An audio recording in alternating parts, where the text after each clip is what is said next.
आज के लेक्चर में हम लोग एक क्वेश्चन से शुरुआत करेंगे।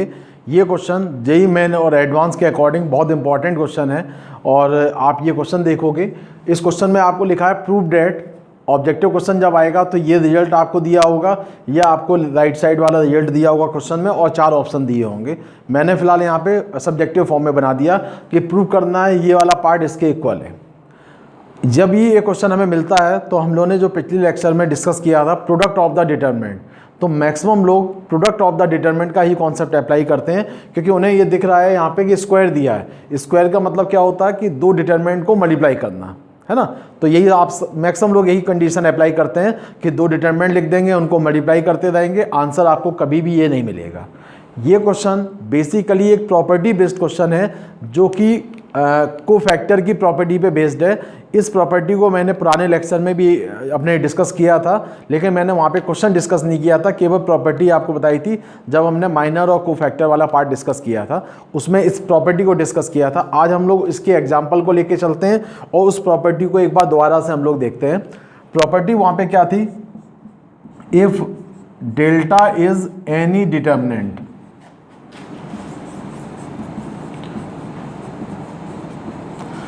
डेल्टा का कोई डिटरमिनेंट दिया हुआ है और अगर हम लोग ये कहते हैं कि डिटरमिनेंट की वैल्यू अगर 0 नहीं है, डिटरमिनेंट को हम लोगों ने सॉल्व किया और हमें जो आंसर है वो 0 नहीं मिल रहा है, तो हम लोग उस केस में ये कह सकते हैं, डिटरमिनेंट की वैल्यू 0 नहीं आ रही तो हम लोग ये कहेंगे कि इसका मतलब ये बन जाएगा कि determinant of cofactor is equal to delta. Delta मतलब हो गया determinant power n-1 where n is order of determinant, n is order of determinant. ये आपको याद रखना है। और दूसरा इसी में आपका ये भी पार्ट याद रखोगे, अगर डिटरमिनेंट की वैल्यू 0 आ जाती है ना, तो पहला तो ये प्रॉपर्टी हो गई कि डिटरमिनेंट की वैल्यू अगर 0 नहीं आती है तो उस केस में आंसर क्या आएगा। और दूसरा ये है कि अगर डिटरमिनेंट की वैल्यू 0 आती है तो हम लोग बोलेंगे कि determinant of cofactor is equal to 0 होता है। इसमें से इन दो में से ये प्रॉपर्टी ज़्यादा काम की है और फिलहाल जो ये क्वेश्चन आपको दे रखा है वो इसी प्रॉपर्टी पे बेस्ड है। ठीक है, अगर हम इसमें देखते हैं कि हमारे जो लेफ्ट साइड का पार्ट है, लेफ्ट हैंड साइड में हमें जो डिटरमिनेंट दे रखा है वो basically a b c a b दे रखा है। ठीक है, ये हमारा डिटरमिनेंट हो गया। इसमें यहाँ पे इसी का स्क्वायर किया हुआ था इन्होंने। हम लोग ये देखेंगे अगर हम इसकी वैल्यू निकालते हैं, डेल्टा डिटरमिनेंट की वैल्यू निकालते हैं, तो मैंने पिछले क्लास में आपको स्पेशल डिटरमिनेंट बनाए थे, उसके हिसाब से आप डायरेक्ट आंसर निकालोगे तो -a³ + b³ + c³ - 3abc आता है, जो कि 0 नहीं है। तो इसका मतलब है कि डिटरमिनेंट की वैल्यू 0 नहीं है, तो ये प्रॉपर्टी इसमें काम करनी चाहिए थी। तो काम कैसे करेगी उसको हम आगे बढ़ाते हैं। तो हम लोग यहाँ पे बनाते हैं कोफैक्टर। ठीक है, तो सभी पार्ट का कोफैक्टर निकालते हैं। तो हम यहाँ पे डायरेक्ट लिखते हैं डिटरमिनेंट ऑफ कोफैक्टर फाइंड करते हैं। तो डिटरमिनेंट ऑफ कोफैक्टर जो आएगा वो अगर हम ए के लिए बनाएंगे तो ए के लिए हमारा क्या बनेगा, तो आपको याद होगा साइन लगते थे plus minus plus minus plus minus plus minus plus, ये आपको साइन भी अप्लाई करने पड़ते थे। तो आपका ए के लिए कोफैक्टर क्या बनेगा, प्लस साइन में आ जाएगा कितना, BC - a²। तो देखो मैच कर रहा है वहाँ से आंसर। तो आप देखोगे इसका डिटरमिनेंट ऑफ कोफैक्टर आएगा BC - a²। इसी टाइप से अगर हम बी के लिए निकालेंगे तो ये क्लोज हो जाएगा। तो क्या बन रहा है यहाँ पे B² - AC, वो भी मैच कर रहा है B² - AC। इसी टाइप से आप सी का निकालोगे, है ना, तो सी वाले पार्ट का कितना आ जाएगा यहाँ से कोफैक्टर, ये पार्ट क्लोज किया तो कितना आएगा AB - c²। तो आप लिखोगे AB - c², है ना। तो इस टाइप से आप देखोगे कि जितने भी एलिमेंट आपको यहाँ दे रखे थे उन एलिमेंट्स को आप सॉल्व करते जाओगे और आपको डिटरमिनेंट की वैल्यू यहाँ पे कोफैक्टर फॉर्म में मिल जाएगी। तो आप इसी टाइप से ये सारे रिजल्ट आप फिल कर लेना। ठीक है, आप यहाँ से बी का कोफैक्टर निकालना, फिर सी का कोफैक्टर यहाँ लिख देना, ए का कोफैक्टर यहाँ लिखोगे।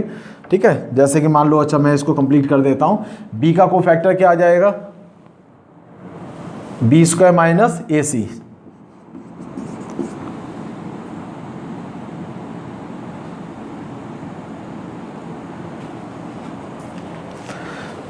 सही है ना। तो ये आ जाएगा आपका हाँ ठीक है, बी स्क्वायर माइनस ए सी। इसी टाइप से हम सी का निकालेंगे तो क्या आएगा, ए बी माइनस, इसके सी का निकालेंगे तो A B minus C square, ठीक है। इसी टाइप से ए का निकालोगे तो क्या आ जाएगा, ए स्क्वायर माइनस बी सी, है ना। तो इसी टाइप से आप आगे वाले ये दोनों पार्ट भी कंप्लीट कर रहे हो। आप देख रहे हो कि यहाँ पे जो नंबर्स लिखे हुए हैं वही आंसर आपको यहाँ दे रखे हैं, है ना। तो आप इसमें ये बोल सकते हो कि इसका मतलब ये हो गया कि जो डिटर्मिनेंट ऑफ कोफैक्टर होता है उसकी वैल्यू किसके बराबर होती है, डिटर्मिनेंट की पावर n-1। तो n यहाँ पे क्या हो जाएगा, n हो जाएगा, इसमें इसका ऑर्डर कितना है 3/3, तो आप लिखोगे 3-1 मतलब डेल्टा स्क्वायर। तो यही आपका रिजल्ट है कि डिटर्मिनेंट ऑफ कोफैक्टर जो बनेगा, मतलब ये डिटर्मिनेंट जो कोफैक्टर बनेगा वो बराबर होगा डिटर्मिनेंट को लिख के उसके स्क्वायर के बराबर। यही हमें प्रूव करना था। तो बेसिकली ये क्वेश्चन आपका इस प्रॉपर्टी पे बेस्ड है। आप इस प्रॉपर्टी को ध्यान से करोगे तो आसानी से इस टाइप के क्वेश्चन बना लोगे। और जब भी जेईई मेंस में, एडवांस में इस टाइप के क्वेश्चन आते हैं तो मैक्सिमम लोग इसमें प्रोडक्ट की प्रॉपर्टी लगाते हैं, उससे आंसर ये आपको कभी नहीं मिलेगा। लेकिन हाँ ये ज़रूर है कि आप प्रोडक्ट करने के बाद जो रिजल्ट लाओगे उससे मिलता जुलता आपको ऑप्शन कंफ्यूज करने के लिए ज़रूर दे सकते हैं, लेकिन आपका आंसर ये रहेगा, वो मैच नहीं करेगा उससे, ठीक है। तो ये हमारा एक कोफैक्टर की प्रॉपर्टी पे बेस्ड क्वेश्चन था। इस प्रॉपर्टी के बाद हम लोग अगले पोर्शन पे बढ़ते हैं जो कि मोस्ट इम्पॉर्टेंट है, और मेंस और एडवांस में दोनों ही एग्ज़ाम में इस प्रॉपर्टी से काफ़ी बार क्वेश्चन आए हैं।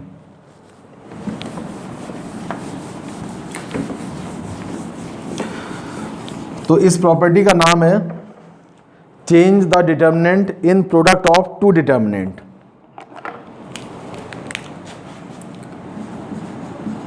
Change the determinant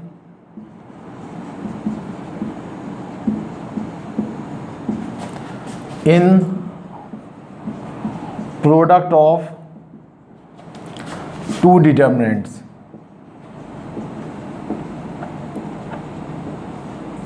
in product of two determinants, ये आपका मोस्ट इंपॉर्टेंट पार्ट है डिटर्मिनेंट पॉइंट ऑफ व्यू से, है ना। बहुत इंपॉर्टेंट कॉन्सेप्ट है। इस कॉन्सेप्ट के अंदर जो क्वेश्चन दिया रहता है उस क्वेश्चन में जितने भी एलिमेंट्स होते हैं उनमें जनरली 2 या 3 एलिमेंट का सम या डिफरेंस दिया होता है। ये इसकी खास पहचान है। उसको आप ब्रेक जब तक नहीं करोगे तब तक आप उस क्वेश्चन को सॉल्व नहीं कर पाओगे। इसमें कोई स्पेशल मेथड नहीं होता है। आप जब बुक्स वगैरह, आप अलग अलग बुक्स वगैरह देखोगे तो आप देखोगे कि इसमें कोई स्पेशल मेथड नहीं है। मेथड वो ही सही है जो आपको समझ में आ जाए। तो इसको हम लोग काफ़ी आसानी से लेके चलते हैं इस वाले पार्ट को।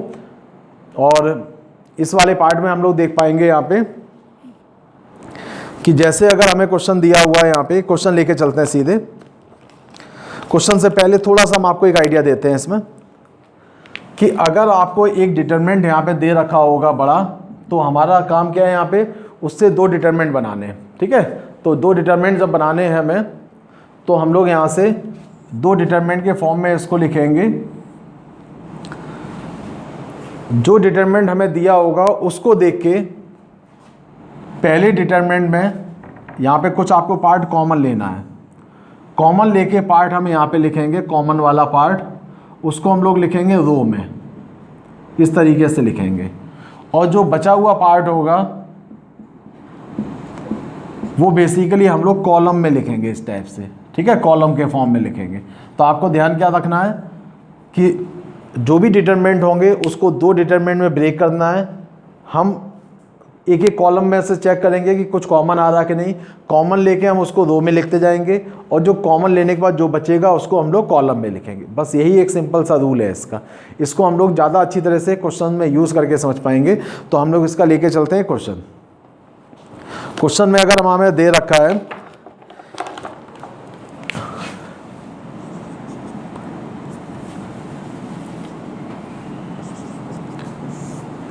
a1x1 plus a1y1 a2x2 plus b2y2, यहाँ पे ये x1 है, यहाँ पे भी y1 है, ठीक है। ये आपको दिया है a3x1 प्लस b3y1। तो ये आपका पहला कॉलम दिया हुआ है। इसके बाद अगला कॉलम जो है उसमें लिखा है a1x2 प्लस b1y2, ठीक है। इसके बाद नीचे लिखा हुआ है a2x2 प्लस B2Y2, इसका लिखा हुआ है A3X3 प्लस B3Y3, ये भी 2 और 2 यहाँ पे भी है। ठीक है, ये आपका सेकंड कॉलम हो गया। इसके बाद जो थर्ड कॉलम दिया हुआ है उसमें लिखा हुआ है A1X3 plus B1Y3, A2X3 plus B2Y3, A3X3 plus B3Y3। कहा गया इस क्वेश्चन को सॉल्व करो, इसकी वैल्यू निकालो। अब आप इस क्वेश्चन में आप देखोगे कि इस क्वेश्चन को अगर हम लोग डायरेक्ट एक्सपेंशन से सॉल्व करते हैं तो हमारे लिए आंसर निकालना बहुत मुश्किल हो जाएगा, हम उसको सॉल्व नहीं कर पाएंगे। देखो इतना बड़ा है, इसमें प्रॉपर्टी भी नहीं सही तरह यूज़ कर पाएंगे। तो ये क्वेश्चन बेसिकली 2 डिटरमिनेंट बना के सॉल्व होगा, क्योंकि इसमें आपको दिख रहा है जितने भी 2 कॉलम के पास में नंबर्स हैं यहाँ पे वो सभी 2-2 प्लस के साथ कनेक्टेड हैं। तो इससे हम 2 डिटरमिनेंट कैसे बनाएंगे उसको आप ज़रा ध्यान से देखना। सबसे पहले मैंने यहाँ लिखा कि 2 डिटरमिनेंट क्या बनेंगे, उनको हमने अलग अलग 2 डिटरमिनेंट बना दिए। 2 डिटरमिनेंट बनाने के बाद में हम आते हैं पहले कॉलम के पास में, और पहले कॉलम में हम लोग देखते हैं कि यहाँ पे कॉमन क्या आ रहा है। तो आपको दिख रहा है कि इन तीनों के पास में x1 कॉमन आ रहा। तो मैंने आपको बताया था कि यहाँ पे जो लिखना है वो कॉमन वाला पोर्शन लिखना है, और जो बचा हुआ पार्ट होगा वो आपको इसमें लिखना है। ठीक है, वो आपको इसको कॉलम में जो कॉमन आएगा वो रो में लिखना है, और बचा हुआ पार्ट आपको कॉलम के लिए लिखना है। ठीक है, तो हमने यहाँ पे देखा x1 कॉमन है तो मैंने यहाँ लिख दिया x1, और जो बचा हुआ पार्ट है वो क्या है A1, A2 और A3, वो मैंने यहाँ लिख दिया A1, A2 और A3। इसी टाइप से आप सेकंड वाले जब इसमें पहुँचोगे तो सेकंड वाले में कॉमन कितना है, Y1 कॉमन है सभी के पास, बचेगा कितना B1, B2, B3। तो आपने यहाँ लिखा बचा हुआ B1, B2, B3, और जो कॉमन Y1 है वो आपने रो में लिख दिया। ठीक है, इसके पास में थर्ड कोई नंबर ऐड नहीं है तो हम लोग यहाँ रुक जाएंगे। अब हम अगले वाले के पास पहुँचेंगे। अगले वाले में भी आपको ध्यान ये रखना है, जब हम इस कॉलम से कॉमन लेंगे तो जो बचा हुआ पार्ट है वो यहाँ पे लिखे हुए कॉलम से मैच करना चाहिए। जिस पोजीशन के कॉलम से मैच करेगा उसी पोजीशन पे हम सेकंड वाले डिटरमिनेंट में कॉमन लिया हुआ पार्ट लिखेंगे। तो आपने देखा यहाँ पे x2 कॉमन आ रहा है तो क्या बचेगा A1, A2, A3। तो ये देखो A1, A2, A3 पहले से लिखा हुआ है, यानी कि हम लोग सही कर रहे हैं, ये हमें पता चल गया। तो A1, A2, A3 बच रहा था वो मैंने यहाँ पे देखा मैच कर रहा है। कॉमन क्या आया x2, तो मैंने x2 को फर्स्ट पोजीशन पे लिख दिया, क्योंकि ये फर्स्ट कॉलम से मैच कर रहा था तो फर्स्ट पोजीशन पे ही लिखा जाएगा। इसके बाद हम इस वाले पार्ट में आते हैं तो हमें दिख रहा है कॉमन क्या आ रहा है y2 कॉमन आएगा तो क्या बचेगा B1, B2, B3, जो कि मैच कर रहा है इससे, यानी कि सेकंड कॉलम से मैच कर रहा है तो y2 को भी हम सेकंड पोजीशन पे ही लिखेंगे। ठीक है, तो हमें पता भी चल पा रहा है कि अगर ये मैच नहीं कर रहा है तो हमारा क्वेश्चन कहीं गलत हो गया, तो हमें फिर चेक करना पड़ेगा उसको। हमें हो सकता है ऑर्डर चेंज करने पड़े, तो ऑर्डर का मतलब होता है ये हम पहले देखें इसको बाद में देखें, ऐसा करके भी हम आंसर सेम रिजल्ट मैच कराने की कोशिश करते हैं। इसी टाइप से हम देखेंगे इस वाले पार्ट में। इसमें हमारे पास कॉमन क्या है x3, बचेगा कितना A1, A2, A3, तो वो देखो यहाँ मैच कर रहा है बचा हुआ पार्ट। कॉमन आ गया x3 तो उसको थर्ड कॉलम में लिख दिया, और लास्ट में जब पहुँचेंगे इसके पास में तो कॉमन क्या है y3, और बचेगा B1, B2, B3, वो मैच कर रहा है तो यहाँ पे आ गया हमारा y3। ठीक है, जब ये डिटरमिनेंट कंप्लीट हो गए तो आपको ये मालूम है कि डिटरमिनेंट का ऑर्डर तो हमेशा कैसा होता है 3x3, 2x2 ये होते हैं। तो इसके पास तो थर्ड अभी कॉलम मिल नहीं रहा है, इसके पास भी थर्ड कॉलम नहीं आ रहा, तो ऐसे केस में हम लोग थर्ड कॉलम को अपनी तरफ से 0, 0, 0 फिल करेंगे। ये भी यहाँ पे 0, 0, 0 फिल हो जाएगा। ठीक है, ये हमारा रिजल्ट बन जाता है। अगर हम इसको मल्टीप्लाई करते हैं तो हम ये पाएंगे कि अगर हम इसको मल्टीप्लाई कर दें वापस, पिछली क्लास में मैंने आपको बताया था कि आप रो से कॉलम को भी मल्टीप्लाई कर सकते हो, रो से रो मल्टीप्लाई कर सकते हो, अलग अलग मेथड बताए थे। लेकिन मैंने आपसे कहा था कि आप रो और कॉलम को इसलिए लेके चलना क्योंकि रो और कॉलम मैट्रिक्स में भी काम आता है। बाकी आप मल्टीप्लाई को कॉलम से भी कर सकते थे, रो से भी कर सकते थे। देखो मैं यहाँ पे रो से कर रहा हूँ तो आएगा A1x1 प्लस B1y1 मैच कर रहा है, और प्लस आएगा 0। इसी टाइप से इनको मल्टीप्लाई करेंगे इसमें तो आ जाएगा A2x1 प्लस B2y1 प्लस 0, ये मैच कर रहा था। तो हमारा क्वेश्चन सही है। अब इसमें एक अच्छी चीज़ ये दिख रही है कि इस डिटरमिनेंट के पास में ये कॉलम पूरा कैसा हो गया 0, तो इसका आंसर क्या हो जाएगा 0, क्योंकि अगर एक कॉलम या रो के पास सारे एलिमेंट 0 होंगे तो उसकी वैल्यू हमेशा 0 होती है। इसी टाइप से सेकंड डिटरमिनेंट में भी यहाँ पे सारे 0 हैं, इसलिए डिटरमिनेंट की वैल्यू 0 होगी, तो फाइनल आंसर 0 हो जाएगा। तो आपको ये दिख रहा है कि इस क्वेश्चन को अगर हम लोग एक्सपेंशन मेथड से करते या प्रॉपर्टी वाले मेथड से करते तो हमारे लिए काफ़ी मुश्किल हो जाता। बट अगर हमने इसको दो डिटरमिनेंट में चेंज कर लिया और वो डिटरमिनेंट में आपको क्लियर दिख रहा है कि 0 0 नंबर्स आ रहे हैं तो आंसर 0 आना था, तो बहुत आसानी से ये सॉल्व हो गया। तो ये बहुत इंपॉर्टेंट कॉन्सेप्ट है। इस पर मैंने आपको बताया कि इस कॉन्सेप्ट पे बेस्ड कई बार क्वेश्चन एग्जाम में आ चुके हैं। इनको हमें बहुत ध्यान से समझना है और करना है। जहाँ कहीं भी आपको समस्या आती है तो आप हमें व्हाट्सएप पे बता सकते हो, फ़ोन करके बता सकते हो, पूछ सकते हो उसके बारे में। आपको सिंपल सा मैंने आपको बताया कि आपको याद ये रखना है कि आप एक एक कॉलम देखोगे, उस कॉलम में देखोगे जो कॉमन आ रहा है उसको यहाँ पे रो में लिखना है, सेकेंड वाले में जो बचेगा उसको आप इसमें कॉलम में लिखना। जब आप ये प्रोसेस पूरा कंप्लीट कर लोगे तो अगले वाले से सेम चीज़ें रिपीट होने लगेंगी। अगर रिपीट नहीं हो रही तो कहीं गलत हो गया, उसको सही करेंगे, चेक करेंगे कहाँ गड़बड़ हो रहा है, और अगर मैच कर रहा है तो हम लोग सही डायरेक्शन में जा रहे हैं, हमारा आंसर बहुत आसानी से निकल आएगा। इसके बाद हम लोग नए क्वेश्चन पे आते हैं, सी प्रॉपर्टी पे। तो उस नए क्वेश्चन के लिए नए क्वेश्चन पे आप ये देखोगे इस टाइप के क्वेश्चन एग्जाम में काफ़ी बार आए हैं और इसमें स्पेशल डिटरमिनेंट का भी यूज़ होता है, जो हमने आपको पिछले लेक्चर में डिस्कस किया था इसके बारे में। क्वेश्चन जैसे आपको दिया है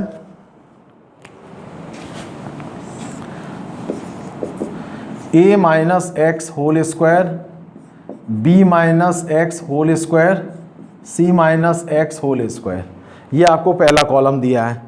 सेकेंड कॉलम में आपको लिखा है a minus y whole square, b minus y whole square, c minus y whole square.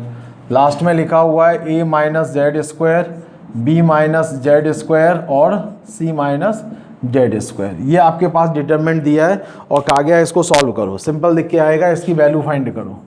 अगर आप इसको एक्सपेंशन करके या किसी अदर प्रॉपर्टी को यूज़ करके, रो कॉलम ट्रांसफॉर्मेशन प्रॉपर्टी को यूज़ करते हो तो आंसर निकालना आपके लिए बहुत मुश्किल हो जाएगा। अब बात ये आती है कि ये कैसे समझ में आएगा कि ये प्रॉपर्टी लगानी है। तो आप देख रहे हो कि अगर हम यहाँ पे इनका स्क्वायर ओपन करेंगे तो सभी जगह पे आपको 3 एलिमेंट्स का सम या डिफरेंस मिल रहा है। तो हम ये काम ये करते हैं, सबसे पहले डिटरमिनेंट को ओपन करते हैं। ओपन करते समय हमें पैटर्न का ध्यान रखना है कि अगर हम लोगों ने a प्लस बी का होल स्क्वायर फॉर्मूला लगाया है तो पहले a स्क्वायर लिखना है, फिर b स्क्वायर लिखना है, प्लस 2ab लिखना है ना। ये पैटर्न आपको जरूर ध्यान रखना है। तो हम लोग स्टार्ट करते हैं, इसको लिखेंगे a square plus x square minus 2ax। अगले वाले से आएगा b square plus x square minus 2bx। अगले वाले में आएगा c square plus x square minus 2cx। इसी टाइप से अगले से आएगा a square plus y square minus 2ay। यहाँ से आ जाएगा b square plus y square minus 2by। अगले वाले से आएगा c square plus y square minus 2cy। ठीक है, इसको स्क्वायर ओपन करोगे तो a square plus z square minus 2az। यहाँ से आएगा b square plus z square minus 2bz। इससे आ जाएगा c square plus z square minus 2cz। ये आपका रिजल्ट आ जाएगा। अब आपको यहाँ दिख रहा है कि जितने भी कॉलम के पास नंबर्स हैं सभी में 3 पार्ट आ गए। यहाँ से हम लोग इसको चेंज करके 2 डिटरमिनेंट बनाएंगे। तो 2 डिटरमिनेंट के लिए हम लोगों ने यहाँ पे अलग अलग 2 डिटरमिनेंट पहले बना दिए। मैंने आपको बताया था यहाँ आपको कॉमन लेके लिखना है, यहाँ आपको कॉमन वाला पार्ट लिखना है और लिखना कहाँ पे, रो के अंदर। यहाँ आपको बचा हुआ पार्ट लिखना है, जो भी रिमाइंडर है उसका, उसको कॉलम में लिखना है। ठीक है, तो हम लोग शुरुआत करते हैं क्वेश्चन में। सबसे पहले हम आते हैं इस कॉलम, इसके पास में। तो आपको दिख रहा है कि इसके पास कुछ भी कॉमन नहीं है, लेकिन 1 तो कॉमन है। तो हम लोग यहाँ से 1 कॉमन लेंगे तो 1 लिखेंगे यहाँ पे रो में। जो बचेगा वो आ गया ए स्क्वायर, बी स्क्वायर और सी स्क्वायर। ठीक है, इसके पास हम पहुँचते हैं एक्स स्क्वायर के पास। दिख रहा है क्या कॉमन आया, एक्स स्क्वायर कॉमन है तो इसके रो में लिख दिया एक्स स्क्वायर, बचेगा 1 1 1। ठीक है, फिर हम थर्ड वाले के पास पहुँचते हैं। थर्ड वाले में कॉमन कितना है, 2 भी कॉमन है, माइनस भी कॉमन है और एक्स भी कॉमन है। तो माइनस 2x कॉमन ले लिया मैंने, तो बचेगा यहाँ पे a, b और c। बस इतना काम हो गया तो काफ़ी आसानी से क्वेश्चन देख रहे हो, आपका 1-2 डिटरमिनेंट कंप्लीट हो गया। ये सही है कि गलत है ये आपको अगले वाले से पता चल जाएगा। अब आप यहाँ से अगर इस वाले पार्ट को देखोगे, इसमें कॉमन क्या आया, 1 1 1। तो 1 कॉमन लेने के बाद जो बचेगा वो यहाँ से मैच कर रहा था तो 1 यहाँ पे लिख दिया। इससे कॉमन कितना आ गया, वाई स्क्वायर कॉमन लेने के बाद क्या बचेगा 1 1 1, वो मैच कर रहा था तो यहाँ पे वाई स्क्वायर लिख दिया। यहाँ आपको -2y कॉमन आ रहा है, बचेगा ABC, वो लिखा हुआ है पहले से। तो यानी कि हमारा डिटरमिनेंट भी सही है, ये हमारे इसमें जांच भी हो गई इसकी। इसके बाद हम आगे बढ़ेंगे, इसमें हमारे पास a square b square c square में यहाँ से ही 1 आ जाएगा कॉमन, इससे z स्क्वायर कॉमन आएगा, बचा हुआ पार्ट 1 1 1 मैच कर रहा है, लास्ट में -2z कॉमन आ रहा है, बचा हुआ पार्ट ABC है वो यहाँ पे बचेगा, वही मैच कर रहा है, तो -2z आ गया, -2 और z आ गया। तो हमारे पास देख रहे हो कि काफ़ी आसानी से 2 डिटरमिनेंट बन गए। अब हमें क्या करना है, इन डिटरमिनेंट को थोड़ा सा सिस्टमैटिक लिखना है। ये स्पेशल डिटरमिनेंट है, इसके मैंने आपको आंसर बताए थे कि आप डायरेक्ट आंसर यूज़ कर सकते हो, लेकिन उसमें मैंने आपको ये बताया था कि जो a स्क्वायर का पार्ट है वो लास्ट में आएगा, 1 वाला पार्ट स्टार्टिंग में आता है। तो इसको हम ज़रा ऑर्डर इसका रो से रो को या कॉलम से कॉलम को इंटरचेंज कर लेते हैं, जिससे हमारा ये आंसर और सही तरह से पता चल जाएगा। तो हमने यहाँ पे क्या किया, सबसे पहले इन दोनों को इंटरचेंज किया तो हमें एक माइनस मिलेगा, ये आ जाएगा इधर 1 1 1, इधर आ जाएगा a square b square c square. फिर इसके बाद अगेन हमने इसके बाद इन दोनों को इंटरचेंज कर लिया, तो यहाँ लिखा होगा a square b square c square, यहाँ आ जाएगा ABC, तो इंटरचेंज होके वापस क्या हो जाएगा, वो प्लस हो जाएगा। तो मैं इसको यहाँ सिस्टमेटिक लिख दे रहा हूँ कि आपको प्लस के साथ मिलेगा 1 1 1, यहाँ पे आएगा ABC और इधर आ जाएगा a square b square c square. ठीक है बेटा, समझ आ रहा है कि नहीं। तो मैंने पहले इन दोनों को इंटरचेंज कर दिया, जब इंटरचेंज किया तो यहाँ पे आएगा 1, यहाँ आएगा a स्क्वायर और इधर आएगा a। अगेन हमने इन दोनों को इंटरचेंज कर दिया तो a इधर आ जाएगा, a स्क्वायर उधर आ जाएगा, तो एक माइनस और मिलेगा तो वो प्लस कर दिया डायरेक्ट। यहाँ पे आपने देखा कि ये हमारा सिस्टमेटिक है, लेकिन हमें केवल इन दोनों को इंटरचेंज करना पड़ेगा। तो इसमें -2 कॉमन आ रहा है, इंटरचेंज करेंगे तो एक माइनस और आएगा, तो क्या बन जाएगा, इनटू में आ जाएगा 2 प्लस का, और यहाँ पे इंटरचेंज होके बन जाएगा 1 1 1 x y z और x square y square z square. अब ये हमारे स्पेशल डिटरमिनेंट आ गए, जो हम लोगों ने पिछले लेक्चर में आपको बताए थे कि स्पेशल डिटरमिनेंट बहुत काम के होते हैं, हमारे टाइम बचाने के काम आते हैं। तो वही हमारा रिजल्ट आ गया। अगर हमें ये आंसर मालूम है तो डायरेक्ट लिख देंगे a minus b, b minus c, c minus a, और इनटू में यहाँ से आ जाएगा 2x minus y, y minus z और z माइनस एक्स। यही आपका आंसर हो गया। आप इस 2 को स्टार्टिंग में लिख देना, बाकी आपके पास ये 6 फैक्टर्स का प्रोडक्ट आ जाएगा, जो कि आप इसी मेथड से आसानी से कैलकुलेट कर पा रहे हो। अगर ये मेथड आपको नहीं मालूम होता तो आपके लिए ये सॉल्व करना काफ़ी मुश्किल होता, और हमारे हिसाब से अगर आप प्रॉपर्टी से या एक्सपेंशन मेथड अप्लाई करते तो सॉल्व ही इसको कर नहीं पाते, हमें लग रहा है। ठीक है, आप इसके स्टेप एक बार ध्यान से देखोगे, इसमें स्टेप में कहीं कोई डाउट हो तो मुझे एक बार बताओ, इसमें है ना आसानी से वैसे ये सॉल्व हो रहा है, इसमें कोई दिक्कत नहीं है। अब इसको नोट करने के बाद हम लोग एक क्वेश्चन पे और बढ़ते हैं। इसी प्रॉपर्टी पे एक क्वेश्चन और लेके चलते हैं। इस पे आप जितना ज़्यादा प्रैक्टिस कर लोगे उतना ही आपको फ़ायदा होगा, इसलिए मैं इसमें कई सारे क्वेश्चन आपको बता दे रहा हूँ, है ना। तो और इसमें आप ये देख पाओगे कि एक आपको ये प्रैक्टिस हो जाएगी कि ज़रूरी नहीं है अगर 3 एलिमेंट नहीं दिए हैं तो आप क्या करोगे, ये भी एक आपको आइडिया लग जाएगा। जैसे नेक्स्ट क्वेश्चन जो दिया है उसमें आपको फर्स्ट कॉलम में लिखा है 1 cos alpha minus beta, cos alpha minus gamma.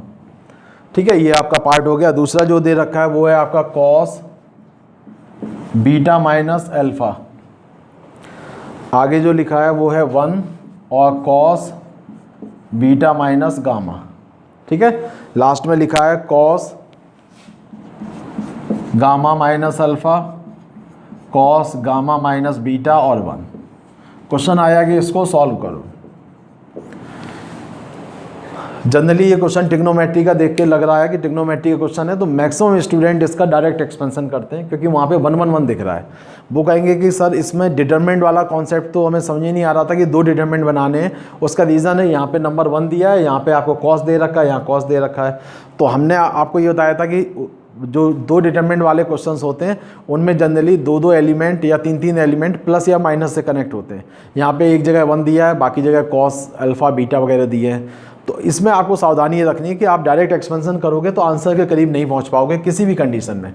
इसको आप क्या करो, फॉर्मूला ओपन करो तो देखोगे कि क्या हो रहा है, समझ में आ जाएगा।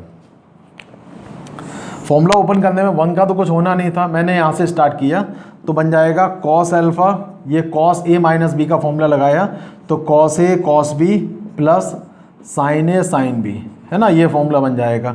इसी टाइप से यहाँ पे लगाया तो बन जाएगा cos alpha cos gamma plus sine alpha sign gamma.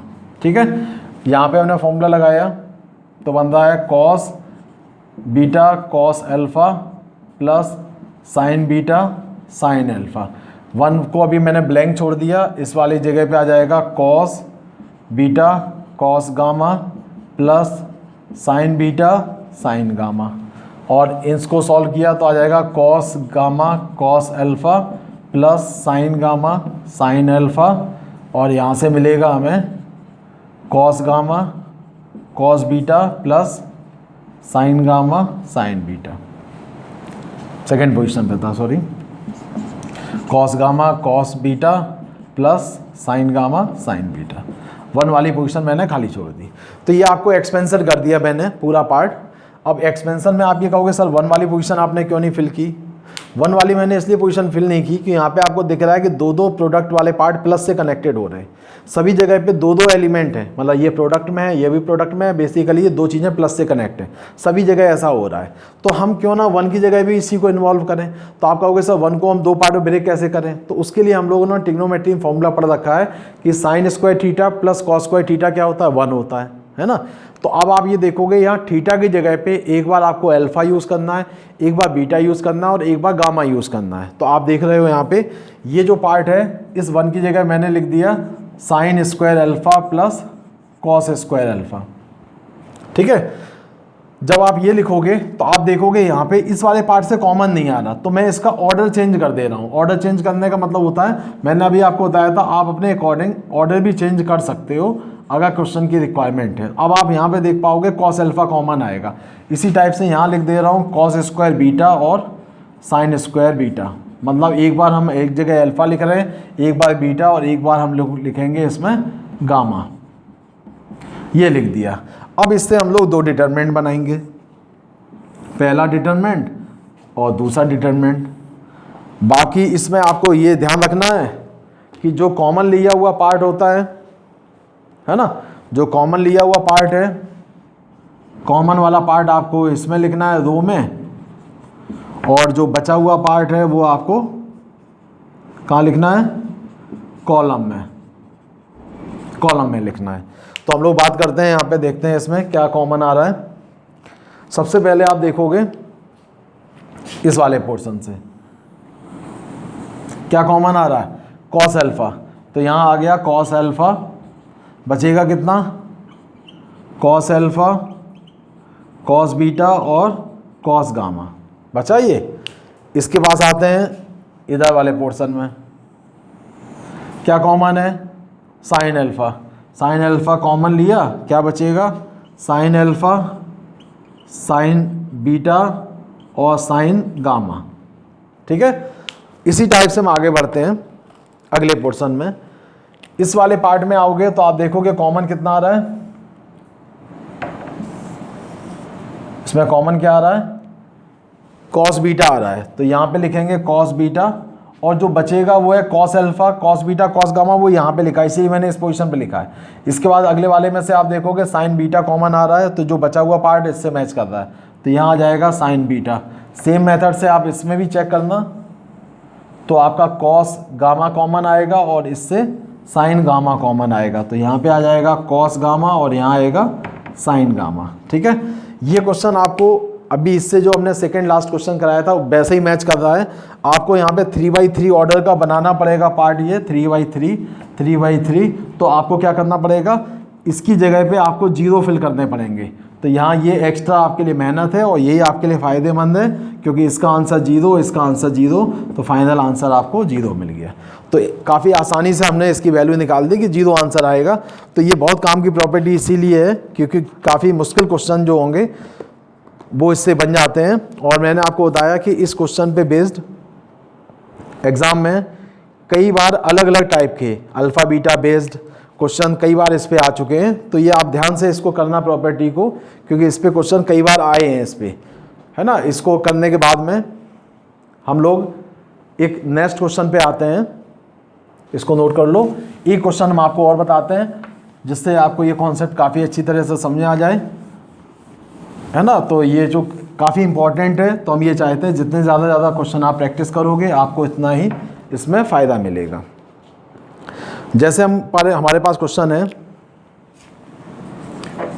If alpha and beta are roots of equation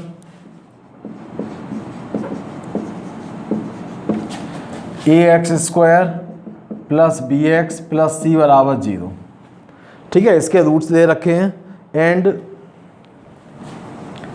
Sn is equal to alpha power n plus beta power n, ये आपको कंडीशन दे रखी है। Then find the value of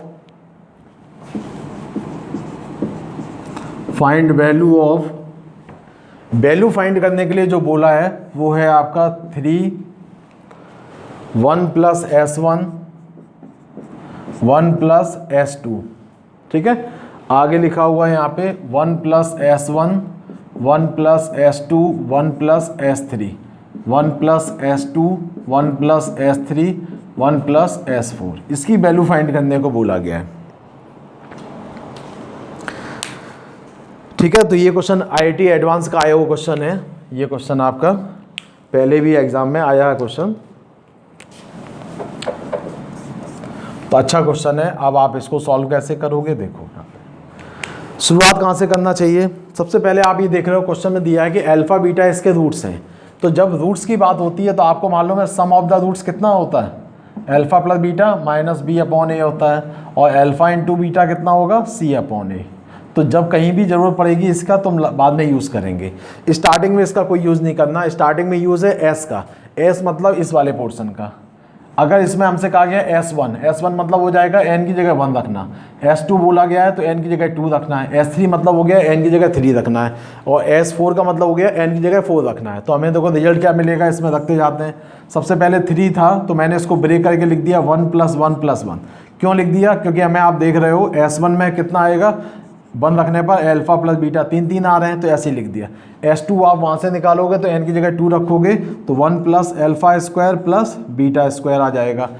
यहाँ से आप S1 पहले से निकाल चुके हो, S2 भी आप बता चुके हो, S3 निकालोगे तो क्यूब हो जाएगा, तो 1 plus alpha cube plus beta cube, है ना। इसी टाइप से ये आप बता चुके हैं हम लोग, ये भी हम लोग निकाल चुके हैं, और इसको भी निकाल लेंगे इससे 4 रख के। क्वेश्चन की अप्रोच अब आपको समझ में आ गई होगी कि 100% ये क्वेश्चन 2 डिटरमिनेंट बना के ही सॉल्व होगा, क्योंकि इसमें सभी जगह पे आपको 2 नंबर्स का 3 नंबर्स का प्लस दे रखा है। तो हम लोग इससे 2 डिटरमिनेंट बनाएंगे। तो मैंने यहाँ पे 2 डिटरमिनेंट के लिए सिंबल बना के तैयारी शुरू कर दी। मैं ये आपको कई बार बता चुका हूँ कि आपको कॉमन लिया हुआ पार्ट इसके रो में लिखना है, बचा हुआ पार्ट इसके कॉलम में लिखना है। तो मैं यहाँ पे फिर से लिख दे रहा हूँ, बचा हुआ पार्ट वो आपको कॉलम में लिखना है, और यहाँ पे आपको कॉमन वाला पार्ट लिखना है, कॉमन लेना है उसको रो में लिखना है, ठीक है। तो हम लोग स्टार्ट करते हैं। सबसे पहले 1 1 1, तो 1 के पास तो कॉमन भी 1 आ रहा है, बचेगा भी 1। अगले वाले में 1 अल्फा स्क्वायर में कॉमन 1 आएगा, बचेगा 1 अल्फा स्क्वायर। इसमें 1 बीटा स्क्वायर में कॉमन 1 आएगा, बचेगा 1 बीटा और बीटा स्क्वायर, ठीक है। यहाँ से ही 1 1 1 कॉमन आ गया, बचा हुआ यही पार्ट है। इसमें से 1 कॉमन ले लिया, बचा हुआ ये पार्ट है। इसमें से आप देखोगे अल्फा कॉमन आ रहा तो बचेगा 1 अल्फा स्क्वायर, मैच कर रहा है, अल्फा यहाँ लिख दिया। यहाँ से बीटा कॉमन लिया तो 1 बीटा स्क्वायर मैच कर रहा है, यहाँ बीटा आ गया, ठीक है। इसके बाद आप यहाँ देखोगे 1 1 1 1 कॉमन आ रहा है तो वही बचेगा 1 1 1। इसके से कॉमन क्या आ रहा है, अल्फा स्क्वायर, बचेगा कितना 1 अल्फा स्क्वायर, वो लिखा हुआ है तो अल्फा स्क्वायर लिख दिया। यहाँ आपका बीटा स्क्वायर कॉमन आ गया, जो बचा हुआ पार्ट है मैच कर रहा है। आप ये देखोगे ये दोनों ही डिटरमिनेंट एक जैसे आ गए, ठीक है। इसमें हम लोग एक डिटरमिनेंट को सॉल्व कर लेंगे, वैसे ही रिजल्ट हमें दूसरे का मिलेगा। इसको सॉल्व करने के लिए अब आप 0 बना लेना, तो मैं इसमें से फर्स्ट को सॉल्व कर रहा हूँ, फर्स्ट वाले को, इसको, ये वाला पार्ट बिल्कुल सेम एक जैसा है, दोनों के आंसर बाद में निकाल के मल्टीप्लाई कर लेंगे। तो इसमें हम लोग जीरो बनाने के लिए प्रॉपर्टी यूज़ कर रहे हैं। तो हम जीरो किसको बनाए यहाँ पे, आप देख सकते हो, इसको भी जीरो बना सकते हो, इसको भी जीरो बना सकते हो। तो चलो हम यहाँ पे C1 का ही लेते हैं, ठीक है। तो C1 वाले पार्ट में इसको जीरो बनाते हैं। तो हम लोग यहाँ पे लिखते हैं R2 मतलब मैंने आपको बताया था कि अगर 1 1 1 कॉलम में दे रखा है तो जीरो बनाने के लिए आपको रो वाली प्रॉपर्टी लगानी पड़ेगी। तो R2 को चेंज कर रहे हैं R2 माइनस R1, R3 को चेंज कर दे रहे हैं R3 माइनस R1। तो आपका रिजल्ट देखो यहाँ से क्या बनेगा, जब आप R1 में तो आप कोई चेंज करोगे नहीं, तो क्या बनेगा यहाँ पे 1 1 1, R2 से R1 को माइनस करोगे तो ये आ जाएगा 0, यहाँ आएगा अल्फ़ा माइनस 1, यहाँ आएगा बीटा माइनस 1। R3 से R1 को 0 करोगे, माइनस करोगे तो ये आ जाएगा अल्फ़ा स्क्वायर माइनस 1 और बीटा स्क्वायर माइनस 1। ठीक है, बिल्कुल ऐसा ही रिजल्ट आपका इस साइड से आएगा। तो मैंने होल स्क्वायर लिख दिया है इसका, दोनों साइड से रिजल्ट थे तो दोनों ही लिखने की वजह से इसका होल स्क्वायर लिख दिया। अब आप देखोगे इस वाले पोर्शन में अगर हम यहाँ ए स्क्वायर माइनस बी स्क्वायर का फॉर्मूला लगाएंगे तो यहाँ क्या मिलेगा, अल्फ़ा माइनस 1 अल्फ़ा प्लस 1। तो अल्फ़ा माइनस 1 यहाँ पे कॉमन आ जाएगा। ठीक है, तो अल्फ़ा माइनस 1 कॉमन लिया तो उसका स्क्वायर लिखना पड़ेगा क्योंकि बाहर स्क्वायर है। तो बचा हुआ पार्ट क्या है 1 0 0, यहाँ पे बचेगा 1, ये आएगा 1, यहाँ बचेगा अल्फ़ा प्लस 1। ठीक है, इसी टाइप से इसमें भी ए स्क्वायर माइनस बी स्क्वायर का फॉर्मूला लगाओगे तो यहाँ बनेगा बीटा प्लस 1 और beta minus 1। Beta minus 1 common लिया तो बाहर स्क्वायर की वजह से यहाँ भी स्क्वायर आ जाएगा। यहाँ क्या बचेगा 1, कॉमन नहीं आ रहा इससे, एक सेकेंड, इसमें कॉमन नहीं आ रहा था तो कहीं कुछ गड़बड़ हुआ है क्या, एक बार चेक करो जरा इसको। कॉमन तो नहीं आ रहा था, कॉमन वाली प्रॉपर्टी ध्यान देना क्योंकि यहाँ पे 1 लिखा हुआ है तो कॉमन नहीं आ रहा। चलो कॉमन नहीं आ रहा कोई बात नहीं, दो हमारे पास 0 रखे हैं तो हम इसका डायरेक्ट एक्सपेंशन कर देते हैं। ठीक है, तो डायरेक्ट सॉल्व कर लेंगे। तो डायरेक्ट सॉल्व करने के लिए हम लोगों ने इसका एक्सपेंशन कर दिया कॉलम के रिस्पेक्ट में। तो लिखा make expansion with respect to C1। तो आपका रिजल्ट आएगा 1 के साथ कितना आ जाएगा, 1 के साथ आपको मिलेगा इन दोनों का प्रोडक्ट और माइनस ये, बाकी तो 2 0 हो जाएंगे तो लिखने की जरूरत ही नहीं है। तो अल्फ़ा माइनस 1 और beta square minus 1 minus alpha square minus 1 और बीटा माइनस 1 और पूरे का स्क्वायर। अब आप यहाँ पे फैक्टर कर लेना, आप कॉमन आ जाएगा। तो अल्फ़ा माइनस 1 ये आएगा बीटा माइनस 1 बीटा प्लस 1, यहाँ से आएगा अल्फ़ा माइनस 1 अल्फ़ा प्लस 1 और बीटा माइनस 1 का स्क्वायर। कॉमन क्या आ रहा है इससे, अल्फ़ा माइनस 1 कॉमन आ रहा है तो बाहर लिख दिया अल्फ़ा माइनस 1 का स्क्वायर। यहाँ से आपको दिख रहा है बीटा माइनस 1 भी कॉमन आ रहा है तो बीटा माइनस 1 का स्क्वायर बचेगा ब्रैकेट में बीटा प्लस 1 और माइनस यहाँ से आएगा अल्फ़ा प्लस 1, ये आपका बचा। ठीक है, अब हम इन दोनों को आपस में मल्टीप्लाई कर देंगे, स्क्वायर बाद में लगा देंगे। तो ये आपका लिख देंगे अल्फ़ा माइनस 1 और बीटा माइनस 1 का होल स्क्वायर, इसको लिख दे रहे हैं।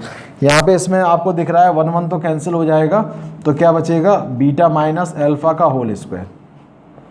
अब आप यहाँ पे क्वाड्रेटिक इक्वेशन का भी थोड़ा सा यूज़ हो रहा है जो आपने 11th में पढ़ा होगा। इसको मल्टीप्लाई कर दो तो क्या आ रहा है alpha beta minus alpha plus beta plus 1 whole square. इसको हम लोग लिख सकते हैं अल्फ़ा प्लस बीटा का whole square minus 4 alpha beta लिख सकते हैं। इस वाले फॉर्म को ब्रेक करके मैंने ये लिख दिया, इसको सॉल्व करोगे तो वापस आपको यही मिलेगा।